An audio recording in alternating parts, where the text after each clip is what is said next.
How's it going, everybody? Texas Man back with another video. I hope that you guys are all having a wonderful day. If you guys would please give this video a thumbs up if you guys do enjoy it. Subscribe, of course, if you guys have not already.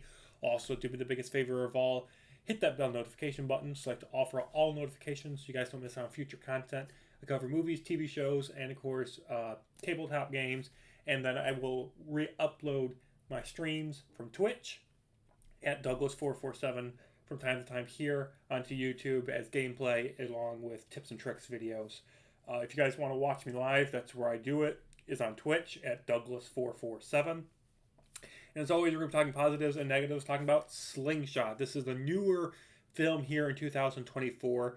It did have a theatrical release, but it was very limited, unfortunately. And for my region, it didn't come into theaters, so I was forced to have to sit and wait for this film to get a digital release. This is not a movie, unfortunately, still, even though I had a theatrical run for a brief period of time in certain parts of the world, you can't even get this on a physical media. So there's no way to obtain this there's no way to get this on DVD, Blu-ray, or even 4K. So it is locked to digital stores only, such as Google Play. On average, it's going to run you about $20 to rent, $25 to buy. It is rated R for extreme violence and language, and it's about an hour and 48 minutes long. The film follows three astronauts that are on board a shuttle that are headed towards Saturn's moon of Titan.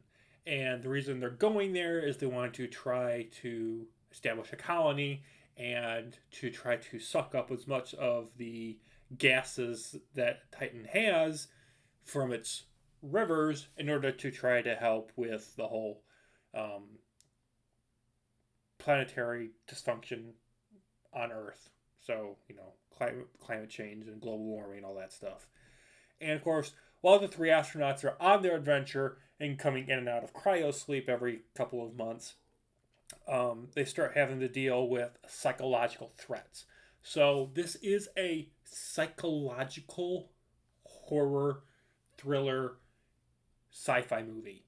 Now, if you're wondering, hey, is there any aliens? There are no aliens in this movie. It is not like Star Wars where there's shoot 'em up, bang bang explosions. It is not a movie where something tries to kill the crew off one by one. That's something that wasn't on the ship before. It's not a crew goes to a planet, finds an alien thing, and it starts killing them off one by one. It's not that type of a horror movie. It's not that type of a sci-fi movie. It's a psychological horror. So, it is more claustrophobic in that sense. It's very think the original Alien film, but without the alien.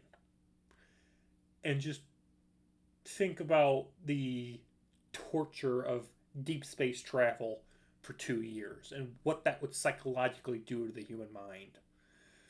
The cast includes, of course, Cassie Affleck, I believe I'm saying his name right, and Lawrence Fishburne. They're both fantastic in their roles. I don't know who the actor is for the other astronaut, but they all do a phenomenal job. They do a great job. The psychological horror element within this film is fully realized.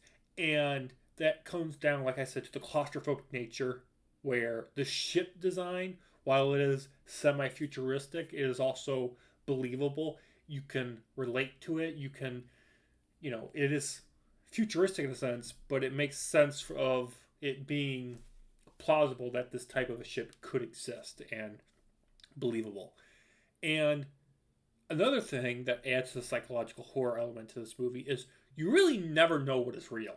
Like, the moment you think you know how the movie's going to go and the moment you think you know how the film's going to end, it throws a curveball at you. And it constantly does this throwing curveball thing at you throughout the entire film. And the more you watch the movie, whether it's progressing the story forward with what's happening on the ship, or it's peeling back layers with backstory and going, showing you flashbacks of things that happened to the astronauts before they got on the ship. All of that is really well done, and it adds to you questioning the mental stability and the mental insanity that is happening to the crew and to what's happening on the ship. You never know what's going to happen next. And I like a film where, even though I think I know what's going to happen, the movie throws a curveball at me, and I'm like, oh, okay, it's going to be one of these movies where I'm not going to be able to guess what happens. And I was really happy at that. I'm so bored of seeing movies that are so predictable and you just know the outcome within the first 10, 15 minutes of the film. This film, I had no idea what was going to happen. And the moment the film I thought was about to end, it throws another curveball at you. And I'm just like, what? I was really shocked. So I think the ending was really well done. I do believe the ending is going to either be confusing to a lot of people, it'll please people, or it's just going to piss people off and make them wonder, like, why did I watch this? So if you guys want, I highly encourage you guys check out the movie Slingshot here from 2024. Is it worth renting for $20? Yes. Is it worth purchasing for $25 just digitally and you get no physical copy? I guess it depends if you want to have a good psychological sci-fi horror thriller. So that's up to you. But with it, guys, I'm going to give it an 8 out of 10. One of the best movies I've seen in a long time, not just here in 2024, but in a long time. That's something that kept me on my toes, kept me guessing, and kept me engaged and enthralled. And I was glued to the screen watching this film. Highly encourage you guys to check it out. You won't be disappointed. 8 out of 10. Thank you guys for watching. Have a wonderful day, and I will see you guys in the next video. Bye, guys.